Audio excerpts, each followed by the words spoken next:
அனைவருக்கும் இனிய காலை வணக்கம். ஒலிம்பியா ஐஏஎஸ் அகாடமி வழங்கும் இன்றைய வீடியோவில் நாம் பார்க்குள்ளது டிஎன்பிஎஸ்சி தேர்வாணையம் நடத்தக்கூடிய குரூப் 2A பிலிம்ஸ் தேர்விற்காக ஒலிம்பியா ஐஏஎஸ் அகாடமி சார்பாக மாதிரி தேர்வுகள் நடத்தப்பட்டு வருகிறது. அந்த வகையில் இன்றைய வீடியோவில் பாலிட்டி மாடல் எக்ஸாமுக்கான விடை குறிப்புகளாக தான் நாம் பார்க்க இருக்கிறோங்க. ஏற்கனவே நாம் இந்த பாலிட்டி மாடல் எக்ஸாமில் முதல் 50 கேள்விகளுக்கான விடை குறிப்புகளை பார்த்துருப்பேங்க. அந்த விடை குறிப்புகளை பார்க்காதவங்க டிஸ்கிரிப்ஷனில் அதுக்கான லிங்க் தரப்பட்டுள்ளது, தேவையானவங்க பார்த்துக்காங்க. மேலும் புதிதாக நம்ம சேனலை பார்க்குறவங்க மறக்காமல் சப்ஸ்கிரைப் பண்ணிட்டு அண்ட் பெல் சிம்பிளை கிளிக் பண்ணிவிடுங்க. இந்த மாதிரி தேர்வுக்கான பிடிஎஃப் வேணும்னு நினைக்கிறவங்க பார்த்திங்கன்னா மேலே இருக்கிற நம்பரை தொடர்பு கொள்ளுங்கள். 8489670372 என்ற நம்பருக்கு தொடர்பு கொள்ளுங்கன்னா இதுக்கான கொஸ்டின் பேப்பர் உங்களுக்கு சென்ட் பண்ணப்படும். நீங்கள் இதை டெஸ்ட் போட்டு பார்த்துக்கலாம்.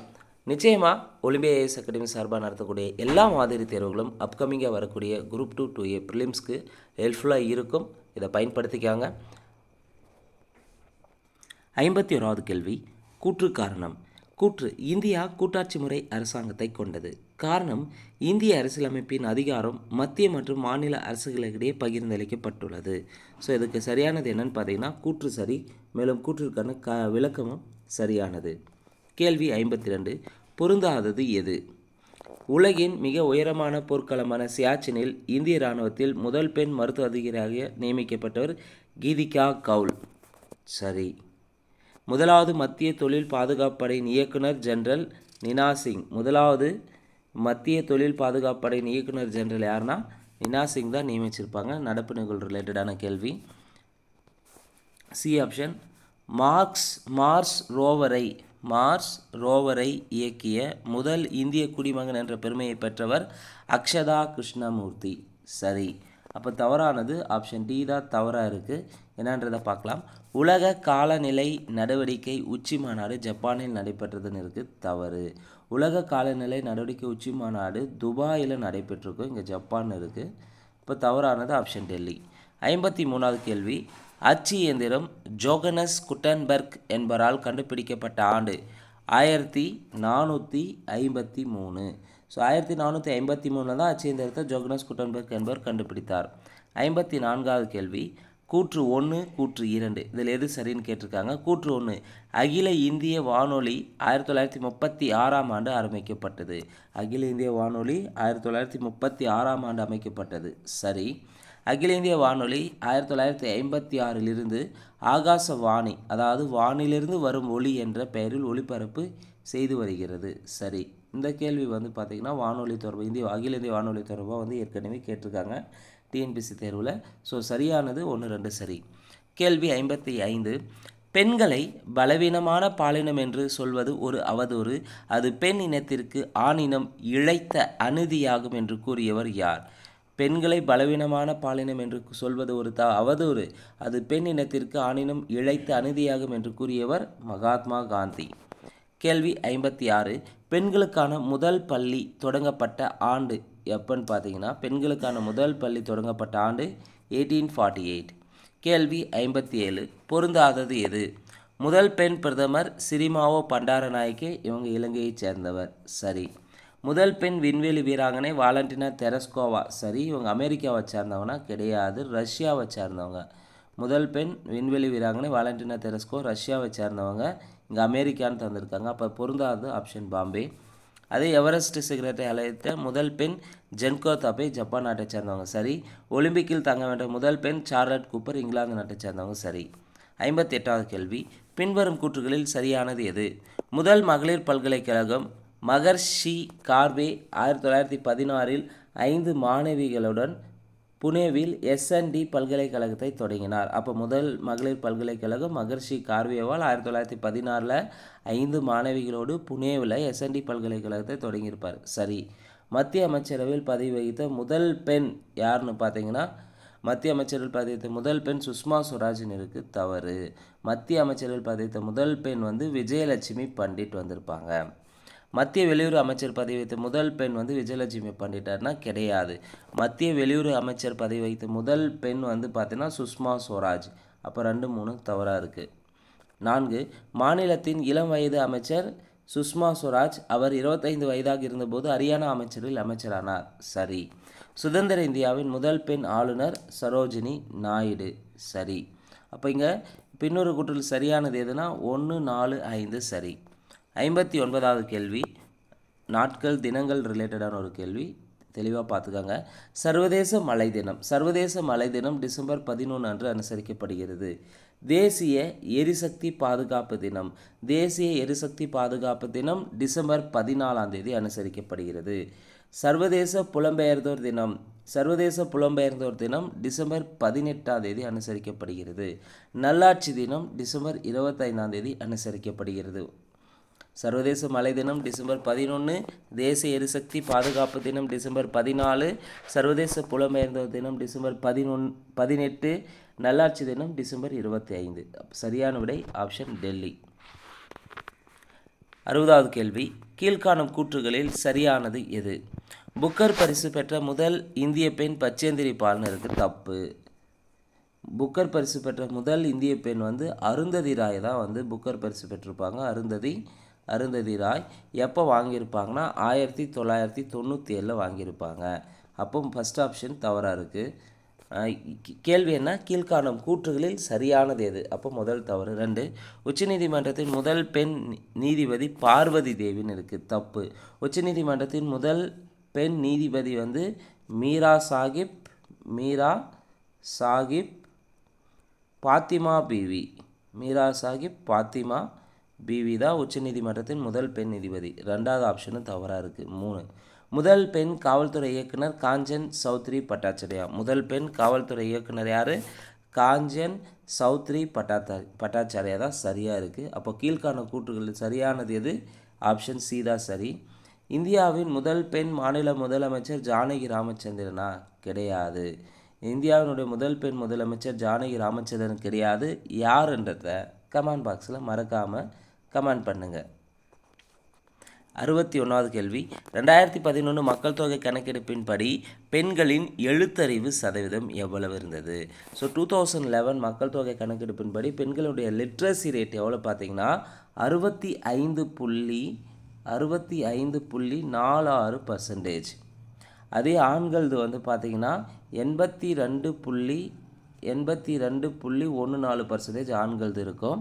அதே 2011 இந்தியாவினுடைய எழுத்தறிவு விகிதம் 74.04%. 2011 ஆண் பெண்ணுக்கு இடையான எழுத்தறிவு வேறுபாடு எவ்வளோ இருந்துச்சுன்னா 16.68% இருந்தது.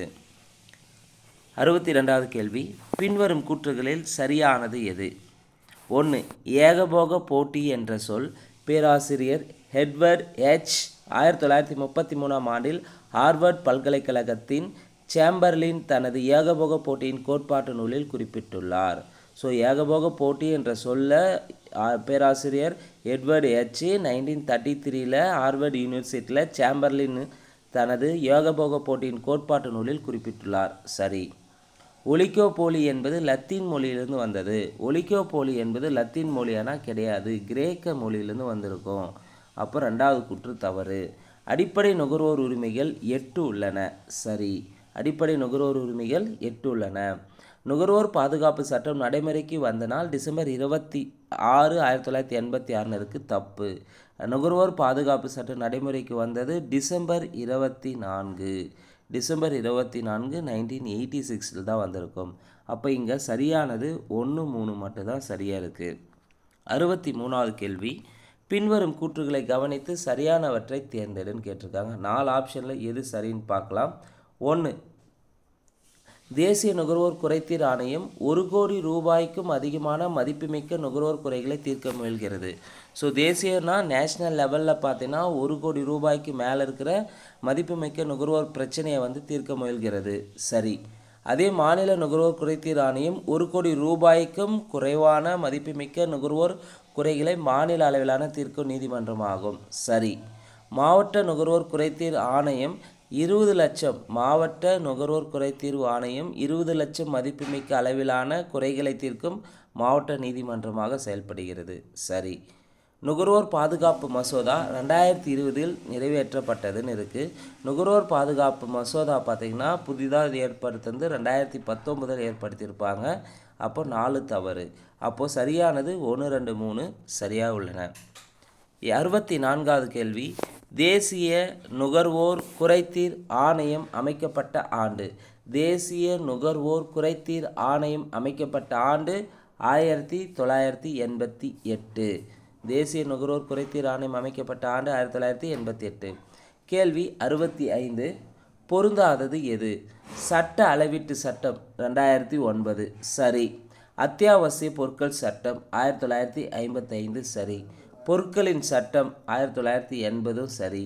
அப்போது இந்திய தர நிர்ணய பணியகம் 87ன்னு தந்திருக்காங்க, அதுதான் தவறு. இப்போ பொருந்தாத ஆப்ஷன் டெல்லி. இந்திய தர நிர்ணய பணியகம் எப்போ ஏற்படுத்தினாங்கன்னா 1986 ஏற்படுத்தினாங்க. இப்போ சட்ட அளவீட்டு சட்டம் 2009, அத்தியாவசிய பொருட்கள் சட்டம் 1955, பொருட்களின் சட்டம் 1980, இந்திய தர நிர்ணய பணியகம் ஏற்படுத்தினது 1986. 66வது கேள்வி, சாலை போக்குவரத்து சட்டம் நாடு முழுவதும் நடைமுறைப்படுத்தப்பட்ட ஆண்டு. சாலை போக்குவரத்து சட்டம் நாடு முழுவதும் நடைமுறைப்படுத்தப்பட்ட ஆண்டு 1989. கேள்வி 67, சாலை பாதுகாப்பு வாரம் ஒவ்வொரு வருடமும் எந்த மாதத்தில் அனுசரிக்கிறாங்க? சாலை பாதுகாப்பு வாரம் ஒவ்வொரு வருடமும் ஜனவரி மாதத்தில் அனுசரிக்கப்படுகிறது.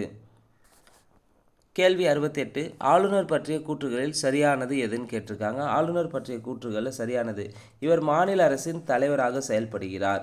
சரி. இந்திய குடியரசுத் தலைவரால் நியமிக்கப்படுகிறார். மாநில அரசாங்கம் ஆளுநரை பதவியிலிருந்து நீக்க முடியும்.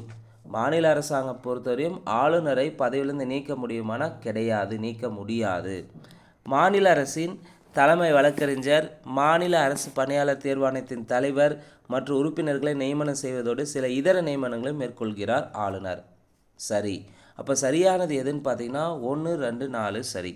69வது கேள்வி, முதலமைச்சரின் அதிகாரங்கள் மற்றும் செயல்பாடுகளில் தவறானது எது? முதலமைச்சரின் அதிகாரங்கள் மற்றும் செயல்பாடுகளில் தவறானது எதுன்னு கேட்டிருக்காங்க.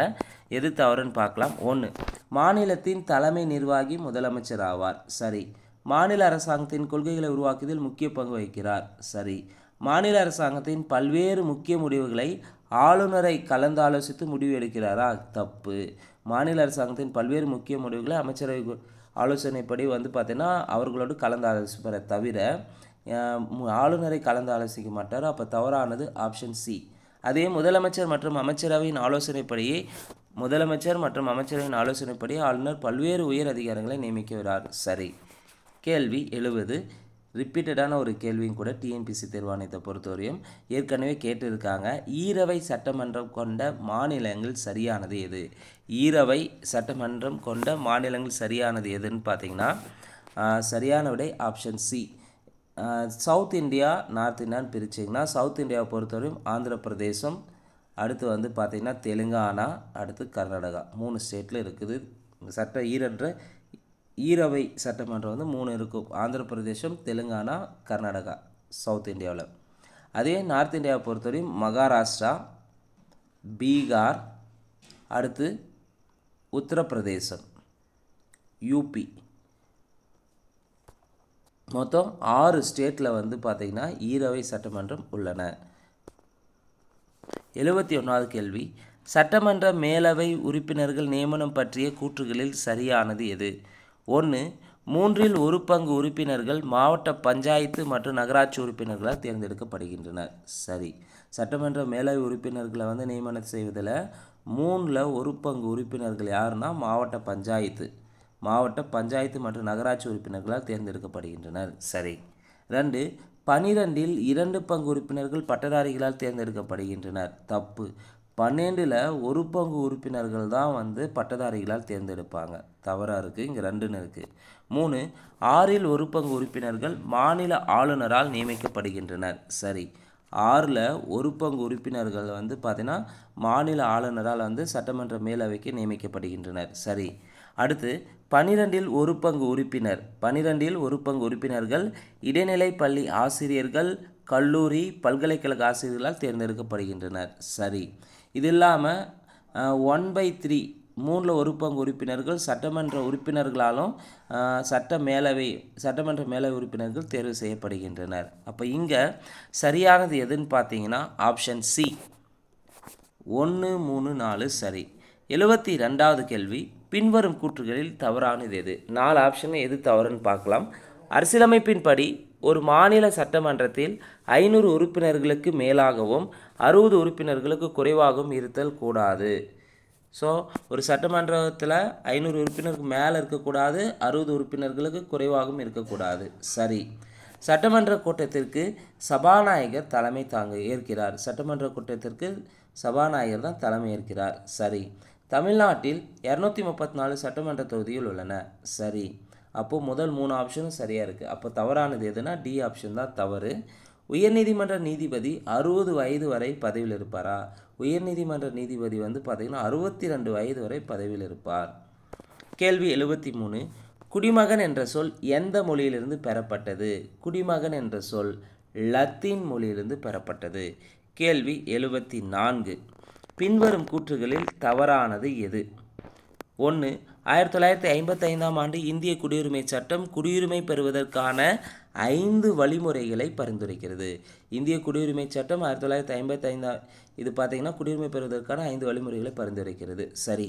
குடியுரிமை இழப்பு பற்றிய 3 வழிமுறைகளை இந்திய அரசியலமைப்பு சட்டத்தின் 2வது பகுதியின் 5 முதல் 11 வரையிலான விதிகள் குறிப்பிடுகின்றன. ஸோ குடியுரிமை இழப்பை பற்றி 3 வழிமுறைகளை சொல்லியிருக்கும். சரி. அமெரிக்கா மற்றும் சுவிட்சர்லாந்து நாடுகளில் இரட்டை குடியுரிமை வழங்கப்படுகிறது. அமெரிக்காவிலும் சுவிட்சர்லாந்திலும் தான் இரட்டை குடியுரிமை வழங்கப்படுகிறது. சரி. அப்போ தவறானது டெல்லி தான் தவறு. என்னன்றதை பார்க்கலாம். 2016 ஜனவரி 9 முதல் PIO முறை இந்திய அரசால் திரும்ப பெறப்பட்டு OCI முறையுடன் இணைக்கப்பட்டுள்ளது. ஸோ இது எப்போ இணைச்சிருப்பாங்கன்னா 2015 ஜனவரி 9லேருந்து இணைச்சிருப்பாங்க. 2015 ஜனவரி 9 தான் PIO முறை வந்து இந்திய அரசால் திரும்ப பெறப்பட்டு OCI முறையுடன் இணைச்சிருப்பாங்க. அப்போ தவறானது ஆப்ஷன் சி. 75வது கேள்வி. இந்திய குடிமக்களுக்கான அடிப்படை கடமைகள் பற்றி குறிப்பிடும் சட்ட திருத்தம். இந்திய குடிமக்களுக்கான அடிப்படை கடமைகள் பற்றி குறிப்பிடும் சட்ட திருத்தம் 42வது சட்ட திருத்தம் 1976 ஏற்படுத்தியிருப்பாங்க. இந்த 42வது சட்ட திருத்தம் தான் மினி கான்ஸ்டியூஷன்னு சொல்லுவாங்க. ரிப்பீட்டடான ஒரு சட்ட திருத்தம் தான். TNPSC தேர்வாணையத்தில் அடிக்கடி கேட்கக்கூடிய கேள்வியும் கூட. கேள்வி 76. பிறப்பால் குடியுரிமை பெறுதல் பற்றிய கூற்றுகளில் தவறானது எது? பிறப்பால் குடியுரிமை பெறுதல் பற்றிய கூற்றுகளில் தவறானது எதுன்னா 4 ஆப்ஷனில் எது தவறுன்னு பார்க்கலாம். 1. இந்தியாவில் 1950 ஜனவரி 26 அன்று அல்லது அதன் பிறகு அதே சமயம் 1987 ஜூலை 1க்கு முன்பு பிறந்த ஒரு நபர் அவரது பெற்றோர்கள் எந்த நாட்டவராயினும் பிறப்பால் இந்திய குடியுரிமை பெறுகிறார். ஸோ 1950 ஜனவரி 26 அன்று அல்லது அதன் பிறகு 1987 ஜூலை 1க்கு முன்பு பிறந்த ஒரு நபர் அவருடைய பெற்றோர்கள் வந்து எந்த நாட்டவராக இருந்தாலும் கூட அவர் பிறப்பால் இந்திய குடியுரிமை பெற முடியும். பி ஆப்ஷன் பாருங்கள். 2004 டிசம்பர் 3ஆம் நாள் முதல் வெளிநாட்டில் பிறந்தவர்கள் அவர்களுடைய பிறப்பினை ஒரு வருடத்திற்குள் இந்திய தூதரகத்தில் பதிவு செய்யவில்லையெனில் இந்திய வம்சாவளி குடிமகனாக முடியாது. இது பார்த்திங்கன்னா பிறப்பால் குடியுரிமை பெறுதல் பற்றிய கூற்றுகள் சரினா தவறு. இது வந்து எதுக்கு வரும்னா வம்சாவளியால் குடியுரிமை பெறுதலில் வரும். இது 2004 டிசம்பர் 3ஆம் நாள் முதல் வெளிநாட்டில் பிறந்தவர்கள் அவர்களுடைய பிறப்பினை ஒரு வருடத்திற்குள் இந்திய தூதரகத்தில் பதிவு செய்யவில்லை எனில் இந்திய வம்சாவளியாக குடிமகனாக இருக்க முடியாதுன்றது. பிறப்பால் குடியுரிமை வராது, வம்சாவளியால் குடியுரிமை பெறுதலில் வரக்கூடியது. அப்போ தவறானது ஆப்ஷன் பாம்பே.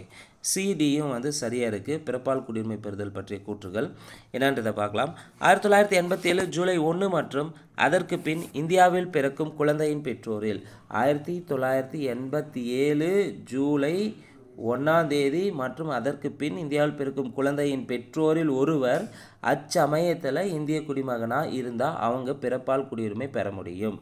டி ஆப்ஷன் பாருங்கள். 2004 டிசம்பர் 3ஆம் நாள் 2004 டிசம்பர் 3 மற்றும் அதற்கு பின் இந்தியாவில் பிறந்தவர்கள் பிறப்பால் குடியுரிமை பெறுகின்றனர் அல்லது பெற்றோரில் ஒருவர் இந்திய குடிமகனாகவும் மற்றொருவர் சட்டவிரோதமாக இந்தியாவிற்குள் இடம்பெயர்ந்தவராகவும் இல்லாதிருந்தால் குடியுரிமையை பெறலாம். சரி. இதெல்லாமே பிறப்பால் குடியுரிமை பெறுதலுக்கான கூற்றுகள் வரும். கேள்வி 77. பாண்டிச்சேரி இந்தியாவுடன் இணைந்த ஆண்டு எப்பொழுது? பாண்டிச்சேரி இந்தியாவுடன் இணைந்த ஆண்டு 1962. கேள்வி 78. ஒரு இந்திய குடிமகனின் குடியுரிமை கீழ்கண்ட எதனால் முடிவுக்கு வருகிறது? ஒரு இந்திய குடிமகனின் குடியுரிமை வந்து எதனால் முடிவுக்கு வரும்னா 1. ஒருவர் வேறு நாட்டு குடியுரிமை பெறும்போது முடிவுக்கு வரும். பதிவு செய்வதன் மூலம் முடிவுக்கு வரும். தவறான மோசடி வழிகளில் ஒருவர் குடியுரிமை பெற்றார் என்ற அரசு கருதும் போதும் குடியுரிமை முடிவுக்கு வரும். போரின் போது எதிரி நாட்டிடம் இந்திய குடிமகன் வணிகம் செய்யும் போது குடியுரிமை வருமானா, குடியுரிமை இழக்க முடியும்னா முடிவுக்கு வருமானா வராது. அப்போ சரியானது 1, 2, 3 சரி. கேள்வி 79. இந்தியா பல்வேறு நம்பிக்கைகளை சமமாக போற்றி மதிக்கப்படும் இடமாக இருப்பதோடு ஒரே தேசிய கண்ணோட்டத்தை கொண்டிருக்கும் என்று கூறியவர் யார்? இந்தியா பல்வேறு நம்பிக்கைகளை சமமாக போற்றி மதிக்கப்படும் இடமாக இருப்பதோடு ஒரே தேசிய கண்ணோட்டத்தை கொண்டிருக்கும் என்று கூறியவர் ஜவஹர்லால் நேரு. கேள்வி 80. பின்வரும் கூற்றுகளில் சரியானது எது? 1. சமய சார்பின்மை என்ற சொல் லத்தீன் வார்த்தையான செக்குலம் என்பதிலிருந்து பெறப்பட்டது. இதன் பொருள் காலம் அல்லது உள்ளுணர்வு காலம் ஆகும். சரி. ஆங்கிலேய பத்திரிகை எழுத்தாளரான ஜார்ஜ் ஜேக்கப் ஹோல்யாக் என்பவர் செக்குலரிசம் என்ற பதத்தை உருவாக்கினார். அப்போ செக்குலரிசம் என்ற பதத்தை உருவாக்குவது ஜார்ஜ் ஜேக்கப் ஹோல்யாக். சரி. அரசானது எந்த ஒரு மதத்தையும் சார்ந்த பிரிவினருக்கும் எதிராக குற்றம் சாட்டாது என்று கிமு 3ஆம் நூற்றாண்டிலே அறிவித்த முதல் பேரரசர் அசோகர். சரி. முகலாய பேரரசர் அவுரங்கசீப் மத சகிப்புத்தன்மையை கொள்கையை பின்பற்றினார். தப்பு. யார் மத சகிப்புத்தன்மையை கொள்கையை பின்பற்றிருப்பார்னா அக்பர் தான் தீன் இலாகி மத சகிப்பு தன்மை கொள்கையை பின்பற்றியிருப்பார். அப்போ 4வது கூற்று தவறாக இருக்குது. அப்போது சரியானது 1, 2, 3 சரியாக இருக்குது. அக்பரை பொறுத்தவரையும் பார்த்திங்கன்னா தீன் இலாகி அதாவது தெய்வீக நம்பிக்கை. அக்பரை பொறுத்தவரையும் அக்பர் பார்த்திங்கன்னா தீன் இலாகி தெய்வீக நம்பிக்கை மற்றும் சுல் இ குல்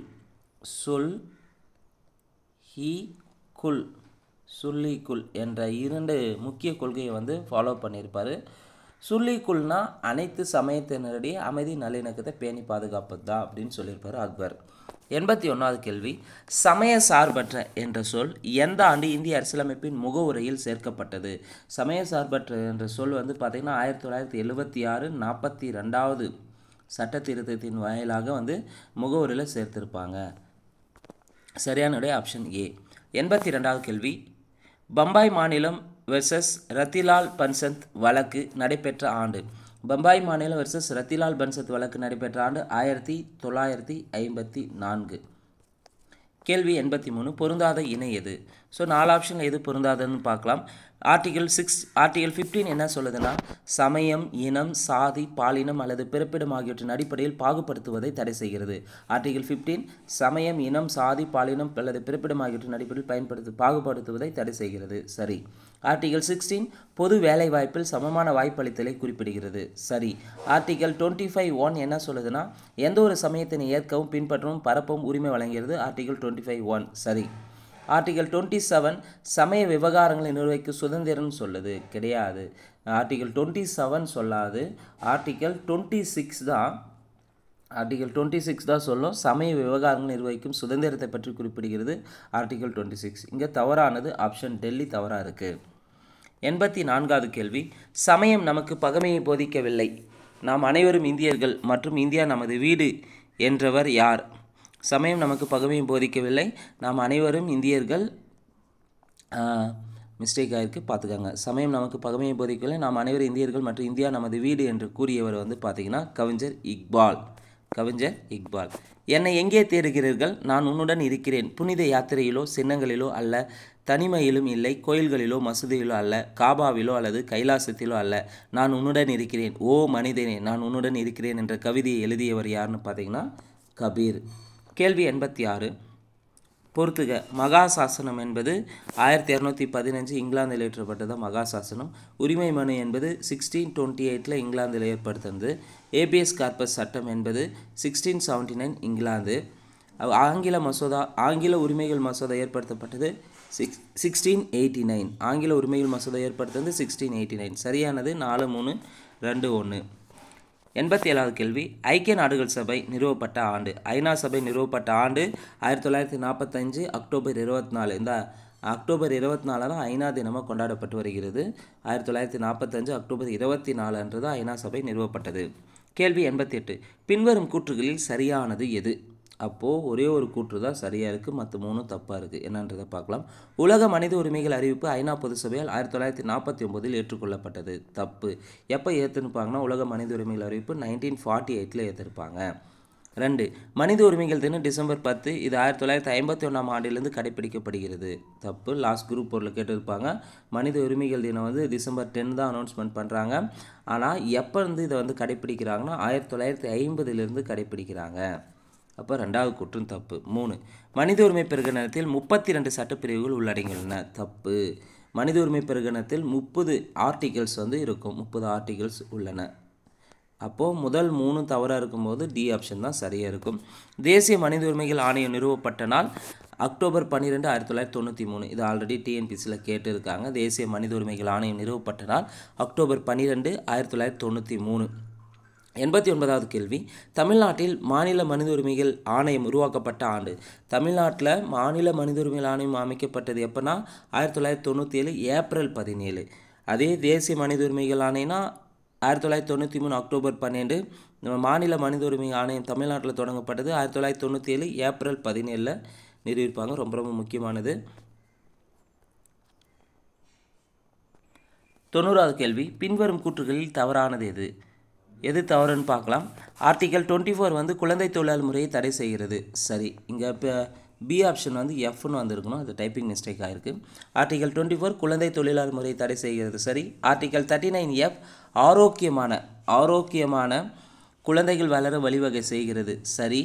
ஆர்டிகல் 45 வந்து பார்த்திங்கன்னா 6 வயது வரை அனைத்து குழந்தைகளுக்கும் ஆரம்ப கால குழந்தை பராமரிப்பு மற்றும் கல்வியை வழங்க அரசு முயல்கிறது. சரி. குழந்தைகள் உரிமைகள் தொடர்பான ஐக்கிய நாடுகளின் மாநாடு 1988 நடைபெற்றதுன்னு இருக்குது. தப்பு. குழந்தைகளின் உரிமைகள் தொடர்பான ஐக்கிய நாடுகளின் மாநாடு 1989 நடைபெற்றிருக்கும். அப்போ தவறானது ஆப்ஷன் டெல்லி. 91வது கேள்வி, தவறான இணை எது? சர்வதேச பெண்கள் ஆண்டு எப்போ அனுசரிக்கிறாங்கன்னா 1978. சரி. அதே சர்வதேச குழந்தைகள் ஆண்டு 1979. சரி. 6 முதல் 14 வயது வரையிலான அனைத்து குழந்தைகளுக்கும் இலவசமாக மற்றும் கட்டாய கல்வியை அரசு வழங்குவதற்கு ஆர்டிகல் 45 வழிவகை செய்கிறதா கேட்டிங்கன்னா கிடையாது. தப்பு. ஆர்டிகல் 21 வந்து பார்த்திங்கன்னா 6லேருந்து 14 வயது வரையிலான அனைத்து குழந்தைகளுக்கும் இலவசமாக மற்றும் கட்டாயமாக கல்வியை வழங்க அரசுக்கு பரிந்துரை செய்கிறது. அடுத்து குழந்தை தொழிலாளர் சட்டம் 1986. குழந்தை தொழிலாளர் சட்டம் இயற்றப்பட்ட ஆண்டு 1986 தான். சரி. 92வது கேள்வி முக்கியமானதும் கூட, ஆண்டுகள் தொடர்பான கேள்வி. சிறார் நீதி சட்டம் இயற்றப்பட்ட ஆண்டு 2000. போக்சோ சட்டம் இயற்றப்பட்ட 2012. குழந்தைகளுக்கான உதவி மைய எண் 1098. 4வது உலக மகளிர் மாநாடு பெய்ஜிங்கில் நடைபெற்றிருக்கும் 1995 நடைபெற்றது. சிறார் நீதி சட்டம் இயற்றப்பட்டது 2000. போக்சோ சட்டம் 2012. குழந்தைகளுக்கான உதவி மைய எண் 1098. 4வது உலக மகளிர் மாநாடு பெய்ஜிங்கில் சீனாவில் 1995 நடைபெற்றது. சரியான விடை ஆப்ஷன் சி. கேள்வி 93, தவறானதை தேர்வு செய்க. ஒன்று மட்டும் தவறாக இருக்குது, எதுன்னு பார்க்கலாம். பெற்றோர் மற்றும் மூத்த குடிமக்களின் பராமரிப்பு மற்றும் நலவாழ்வு சட்டம் இயற்றப்பட்டது 2007. சரி. இந்து திருமண சட்டம் இயற்றப்பட்டது 1955. சரி. இந்து விதவை மறுமண சட்டம் இயற்றப்பட்ட ஆண்டு 1956. சரியான தவறு. இந்து விதவை மறுமண சட்டம் இயற்றப்பட்ட ஆண்டு 1856. இந்து விதவை மறுமண சட்டம் இயற்றப்பட்ட ஆண்டு 1856 தவறு. அப்போது தவறானது ஆப்ஷன் சி. அதே இந்து வாரிசு சட்டம் 1956. சரி. இந்து வாரிசு சட்டம் 1956 சரி. இந்து திருமண சட்டம் 1955 சரி. அடுத்த கேள்வி 94, வரதட்சணை தடை சட்டம் இயற்றப்பட்ட ஆண்டு எப்பொழுது? வரதட்சணை தடை சட்டம் இயற்றப்பட்ட ஆண்டு 1961 1961. வரதட்சணை தடை சட்டம் இயற்றப்பட்ட ஆண்டு 1961. 95வது கேள்வி, பின்வரும் கூற்றுகளில் சரியான இணைகளை தேர்வு செய்க. பின்வரும் கூற்றுகளில் சரியான இணைகளை தேர்வு செய்க. 1, பெண்களை கேலி செய்வதற்கு எதிரான சட்டம் 1997. சரி. ரொம்ப ரொம்ப முக்கியமானது, ஆண்டுகள் தொடர்பானது.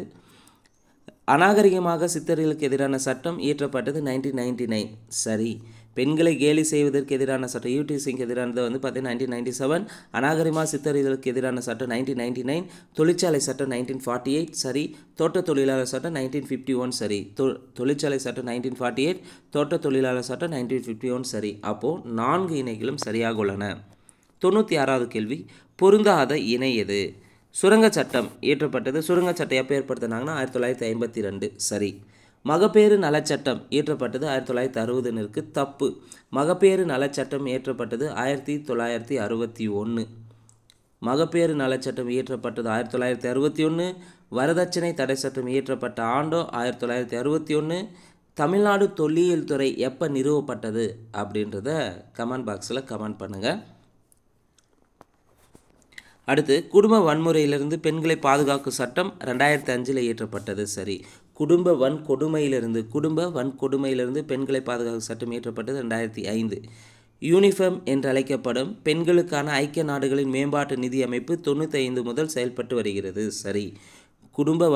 யூனிஃபெம் என்று அழைக்கப்படும் பெண்களுக்கான ஐக்கிய நாடுகளின் மேம்பாட்டு நிதி அமைப்பு 1995 முதல் செயல்பட்டு வருகிறது. சரி. இங்கே பொருந்தாத இணை ஆப்ஷன் பாபே தான். மகப்பேறு நலச்சட்டம் 1961 இயற்றியிருப்பாங்க. இங்கே 60ன்னு இருக்குது. 97வது கேள்வி. கூற்று 1, கூற்று 2. கூற்று 1, 108 அவசர கால சேவை. இது ஒருங்கிணைக்கப்பட்ட மருத்துவம், காவல் மற்றும் தீயணைப்பு சேவைகள் ஆகியவற்றை அளிக்க ஒரு அவசர கால சேவையாகும். சரி. கூற்று 2, சாலை விபத்துகளுக்கு 104 என்ற எண்ணை அழைக்கவும். தப்பு.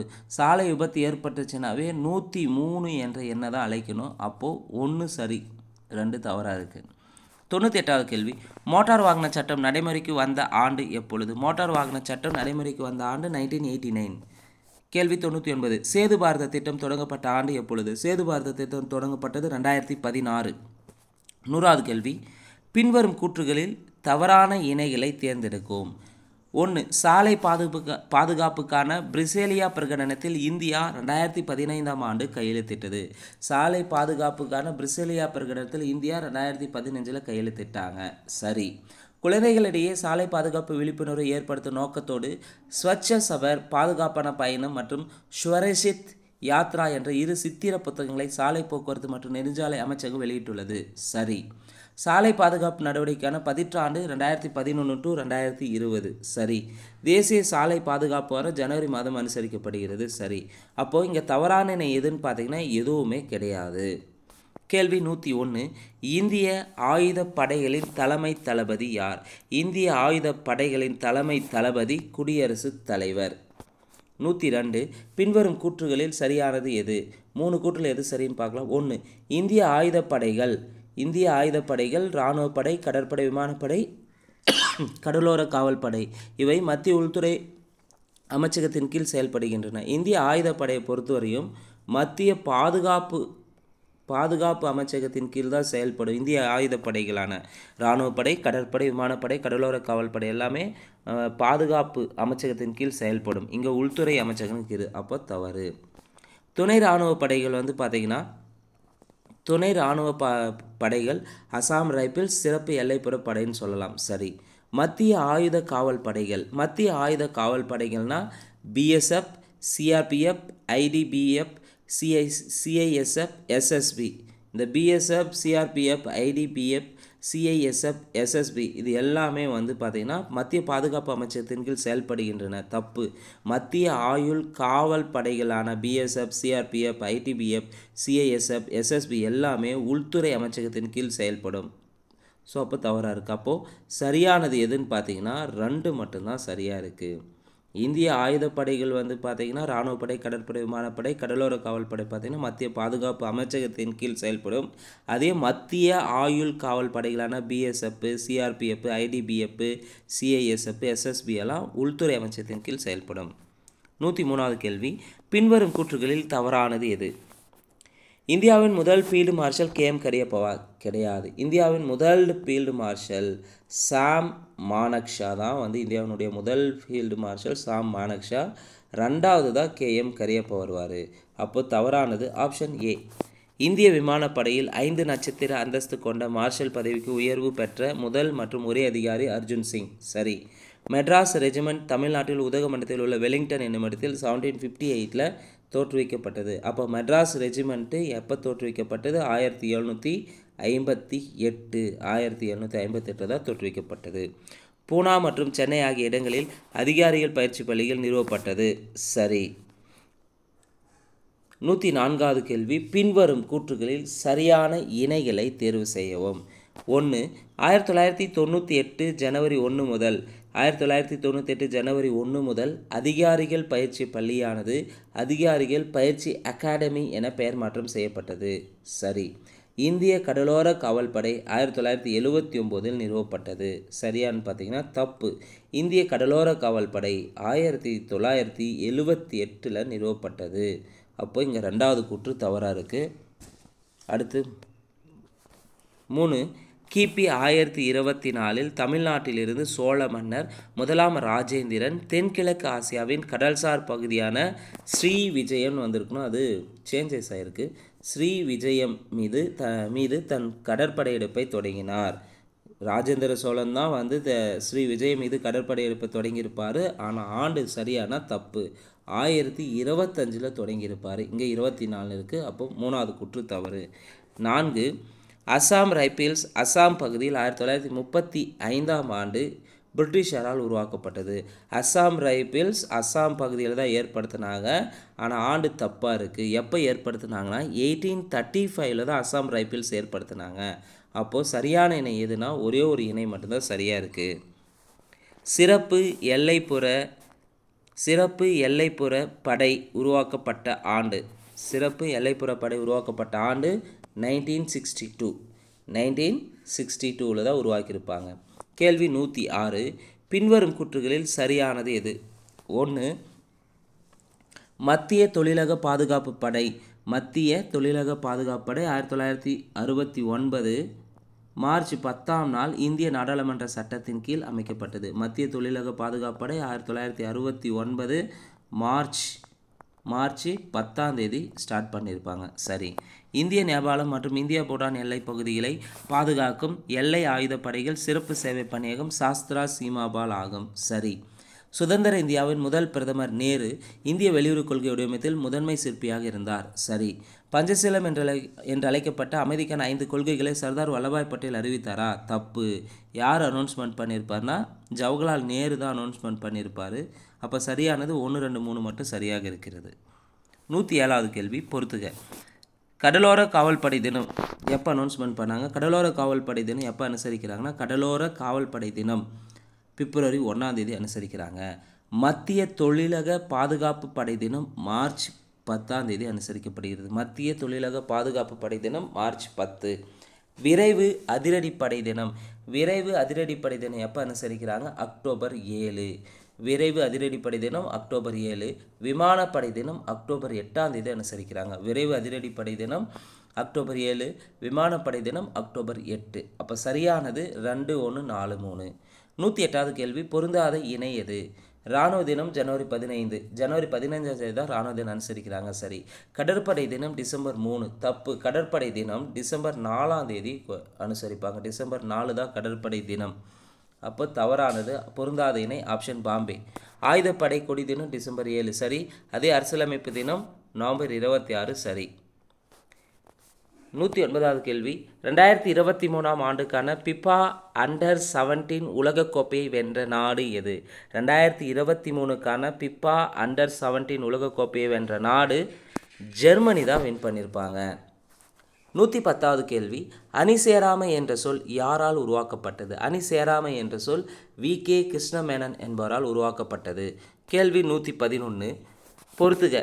இந்தியா இந்த பஞ்சசீல கொள்கை உருவாக்கியவர்களும் குறிப்பாக 5 நாடுகள் இருக்குது. அதில் இந்தியா சார்பாக ஜவஹர்லால் நேரு. யுகோஸ்லாவியா வந்து பார்த்தீங்கன்னா டிட்டோ. எகிப்தினுடைய நாசர். கானா வந்து பார்த்தீங்கன்னா கோமா நிக்ரூமா பிரதமர். அடுத்து இந்தோனேஷியா வந்து சுகர்னே. இது ஆல்ரெடி கேட்டிருக்காங்க டிஎன்பிசி எக்ஸாமில். ஸோ சரியான விடை ஆப்ஷன் சி 4, 2, 5, 1, 3. 112வது கேள்வி பொருந்தாதது எது? அதாவது இந்தியாவின் எல்லைகளில் உள்ள நாடுகள் அண்டை நாடுகளில் எது பொருந்தாதுன்னு பார்க்கலாம். வடமேற்கில் பாகிஸ்தான் மற்றும் ஆப்கானிஸ்தான் உள்ளது. இந்தியாவினுடைய வடமேற்கில் வந்து பாகிஸ்தான் ஆப்கானிஸ்தான் உள்ளது. சரி. வடக்கில் சீனா நேபாளம் பூட்டான் ஆகிய நாடுகள் உள்ளன. வடக்கை பொறுத்த இந்தியாவினுடைய வடக்கில் சீனா நேபாளம் பூட்டான் உள்ளன. தூரக்கிழக்கில் வங்காளதேசம் இருக்குது. ஸோ தூரக்கிழக்கு கிடையாது, வங்காளதேசம் இருக்கான கிடையாது. கிழக்கில் தான் வங்காளதேசம் உள்ளன. கிழக்கில் வங்காளதேசம் உள்ளன இந்தியாவின் எல்லையாக. அப்போது பொருந்தாதது ஆப்ஷன் சி. தென்மேற்கில் மாலத்தீவு அமைந்துள்ளன. சரி. அப்போ இங்கே தூரக்கிழக்கில் வந்து பார்த்தீங்கன்னா கிழக்கில் தான் வங்காளதேசம், தென்கிழக்கில் வந்து பார்த்திங்கன்னா இலங்கை அமைந்துள்ளது. தென்கிழக்கில் இலங்கை அமைந்துள்ளது. தென்மேற்கில் மாலத்தீவும் தென்கிழக்கில் வந்து இலங்கையும் அமைஞ்சிருக்கும். தூரக்கிழக்கில் எது அமைஞ்சிருக்குன்னா தூரக்கிழக்கில் மியான்மர் தான் அமைஞ்சிருக்கும். தூரக்கிழக்கில் எது அமைஞ்சிருக்கும்? தூரக்கிழக்கில் மியான்மரும் கிழக்கில் வந்து வங்கதேசம் அமைஞ்சிருக்கும். 113வது கேள்வி, இந்தியாவிற்கும் தென்கிழக்கு ஆசிய நாடுகள் கூட்டமைப்பில் உள்ள நாடுகளுக்கும் பாலமாக அமைந்துள்ள நாடு எது? இது ஆல்ரெடி டிஎன்பிஎஸ்சி தேர்வில் கேட்டிருக்காங்க. எந்த நாடுன்னு பார்த்தீங்கன்னா மியான்மர் தான். இந்தியாவிற்கும் தென்கிழக்கு ஆசிய நாடுகளின் கூட்டமைப்பில் உள்ள நாடுகளுக்கும் பாலமாக அமைந்துள்ள நாடு எது? மியான்மர். கேள்வி 114, சார்க் அமைப்பில் உள்ள நாடுகளில் பொருந்தாதது எது? சார்க் அமைப்பில் உள்ள நாடுகளில் மொத்தம் 8 நாடுகள் இருக்குது. அதில் பொருந்தாதது எதுன்னு பார்த்தீங்கன்னா வங்காளதேசம், பாகிஸ்தான், நேபாளம், மியான்மர். சார்க் அமைப்பில் பொருந்தாதது மியான்மர். மற்ற 3 நாடுகள் உள்ளன. 115வது கேள்வி, பின்வரும் கூற்றுகளில் சரியானது எது? 1. BCIM நாடுகள்னா வங்காளதேசம், சீனா, இந்தியா, மியான்மர். சரி. பிம்ஸ்டெக் நாடுகள் வங்காளதேசம், இந்தியா, மியான்மர், இலங்கை, தாய்லாந்து, பூட்டான் மற்றும் நேபாளம். பிம்ஸ்டெக் நாடுகள்னாவே பங்களாதேஷ், இந்தியா, மியான்மர், இலங்கை, தாய்லாந்து, பூட்டான், நேபாளம். சரி. BBIN நாடுகள்னாவே வங்காளதேசம், BBIN, பங்களாதேஷ், பூட்டான், இந்தியா, நேபாள். சரி. அப்போ சரியானது 1, 2, 3. சரி. 116வது கேள்வி, பின்வரும் கூற்றுகளில் பொருந்தாதது எது? 4 கூற்றில் எது பொருந்தாதுன்னு பார்க்கலாம். உரிமையியல் நடைமுறை சட்டங்கள் ஷாஜகான் காலத்தில் 1670ஆம் ஆண்டு பட்வா இ ஆலம்கீர் என்ற சட்ட தொகுப்பின்படி மாற்றியமைக்கப்பட்டது. உரிமையியல் நடைமுறை சட்டங்கள் பார்த்தீங்கன்னா 1670 பட்வா இ ஆலம்கீர் என்ற சட்ட தொகுப்பின்படி மாற்றியமைக்கப்பட்டது. இதெல்லாம் சரி. ஆனால் யாருடைய ஆட்சி காலம்னா ஷாஜகான் ஆட்சி காலமானா கிடையாது. ஸோ உரிமையியல் நடைமுறை சட்டங்கள் வந்து பட்வா இ ஆலம்கீர்னு மாற்றப்பட்டது எப்போனா அவுரங்கசீப்புடைய ஆட்சி காலத்தில் தான். அவுரங்கசீப்புடைய ஆட்சி காலத்தில் தான் மாற்றிருப்பாங்க 1670. அப்போது பொருந்தாதது ஆப்ஷன் ஏ. அப்போ மற்ற 3 ஆப்ஷனும் சரியாக இருக்குது. சிவில் வழக்குகளை தீர்ப்பதற்காக ஊரக குடிமையியல் நீதிமன்றத்தையும் குற்றவியல் வழக்குகளை தீர்ப்பதற்காக ஊரக குற்றவியல் நீதிமன்றத்தையும் வாரன் ஏஸ்டிங்ஸ் ஏற்படுத்தினார். சரி. காரன்வாலிஸ் பிரபு உரிமையியல் மற்றும் குற்றவியல் நீதிமுறையை மறுசீரமைத்தார். அப்போ உரிமையியல் மற்றும் குற்றவியல் நீதிமுறையை மறுசீரமைத்தவர் காரன்வாலிஸ் பிரபு. சரி. வில்லியம் பெண்டிங் கால ஆட்சியில் கல்கத்தா, டாக்கா, முர்ஷிதாபாத் மற்றும் பாட்னா ஆகிய இடங்களில் இருந்த மாகாண மேல்முறையீட்டு நீதிமன்றங்களும் நீக்கப்பட்டன. யாருடைய ஆட்சி காலத்தில்? வில்லியம் பெண்டிங் ஆட்சி காலத்தில். சரி. 117வது கேள்வி, சரியான கூற்றினை தேர்ந்தெடுக்கும். 1 மட்டும்தான் சரியாக இருக்குது. எதுன்னு பார்க்கலாம். அலகாபாத் உயர்நீதிமன்றம் நாட்டின் மிக பழமையான உயர்நீதிமன்றமா? அலகாபாத் உயர்நீதிமன்றம் நாட்டின் மிக பெரிய உயர்நீதிமன்றமாக வரும். இங்கே பழமையானது இருக்குது. தப்பு. கல்கத்தா உயர்நீதிமன்றம் நாட்டின் மிகப்பெரிய நீதிமன்றமா? தப்பு. கல்கத்தா உயர்நீதிமன்றம் நாட்டின் மிக பழமையான உயர்நீதிமன்றம்னு வந்திருக்கணும். இங்கே ரெண்டுமே மாறி இருக்கு. அலகாபாத் உயர்நீதிமன்றம் நாட்டின் மிகப்பெரிய நீதிமன்றம், அதே கல்கத்தா உயர்நீதிமன்றம்னா நாட்டின் மிக பழமையான உயர்நீதிமன்றம். இந்த ரெண்டுமே வந்து ஏற்கனவே டிஎன்பிசியில் கேட்டிருக்காங்க. ரொம்ப ரொம்ப முக்கியமானது. உரிமையியல் நடைமுறை சட்டம் இயற்றப்பட்டது 1860. தப்பு. உரிமையியல் நடைமுறை சட்டம் இயற்றப்பட்டது 1859. உரிமையியல் நடைமுறை சட்டம் இயற்றப்பட்டது 1859. தப்பு.